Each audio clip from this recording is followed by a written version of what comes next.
खरीदाहा गांव।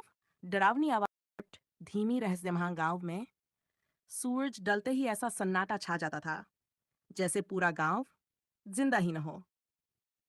गांव के बाहर खड़ा एक पुराना पीपल का पेड़ डर का दूसरा नाम था। लोग कहते थे रात के बाद उस पेड़ के नीचे कोई परछाई घूमती है। 20 साल पहले उसी पीपल के नीचे चंपा नाम की लड़की की रहस्यमय मौत हुई थी। चंपा की मौत के बाद हर रात ठीक 12 बजे पायल की आवाज आने लगी। बुजुर्ग औरत की दादी कलावती चेतावनी देती थी, वो पेड़ खाली नहीं है। लेकिन शहर से आया राजीव इन बातों को अंधविश्वास समझकर हंस देता था। एक रात राजीव ने जिद ठान ली पीपल के नीचे जाने की। ठीक रात 12 बजे टॉर्च लेकर राजीव पीपल के पास पहुंचा। बिना हवा के पीपल के पत्ते हिलने लगे। ठंड बढ़ने लगी। पीछे से औरत की आवाज, राजीव। राजीव ने पीछे मुड़कर देखा। सामने सफेद साड़ी में चंपा की आत्मा खड़ी थी, दुखी लेकिन डरावनी आई। मेरी हत्या की गई थी, मुझे इसी पेड़ से लटकाया गया था।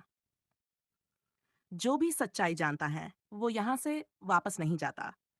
अचानक पीपल की जड़ें जिंदा हो गई और राजीव को जकड़ लिया। राजीव की चीखें पूरी रात जंगल में गूंजती रहीं। सुबह पीपल के नीचे राजीव नहीं था, सिर्फ एक नई पायल डाल से लटक रही थी। आज भी खरीदाहा में रात होते ही लोग उस रास्ते से नहीं जाते। कहते हैं अगर पीपल के पास खड़े होकर सुनो तो कोई पूछता है अगला कौन। खरीदाहा एक छोटा सा गांव था जहां सूरज डलते ही सन्नाटा छा जाता था। गांव के बाहर एक पुराना पीपल का पेड़ था जिससे गांव का हर इंसान डरता था। दादी राजीव को बार बार समझाती थी, बेटा रात के ठीक 12 बजे उस पीपल के पेड़ के पास मत जाना, वहां काला साया रहता है। लेकिन राजीव हंस पड़ा, दादी ये सब डराने की बातें हैं, मैं खुद जाकर देखूंगा। हवा की आवाज तेज होती है। राजीव अकेला पीपल के पेड़ की तरफ चल पड़ा। चारों ओर अजीब सा सन्नाटा था। ऐसा लग रहा था जैसे हवा भी सांस रोककर खड़ी हो। अचानक, तुम मुझे देखने आए हो? राजीव के पैर जम गए, उसकी सांस रुक गई। उसे जलने और सड़ने की बदबू आई। काला साया हवा में तैरता हुआ धीरे धीरे राजीव की तरफ बढ़ने लगा।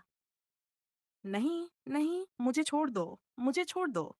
लेकिन अगले ही पल राजीव बेहोश होकर जमीन पर गिर पड़ा।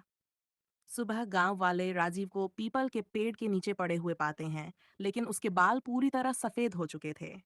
राजीव कांपती हुई आवाज में बस इतना कहता है, वो मुझे अब भी देख रहा है।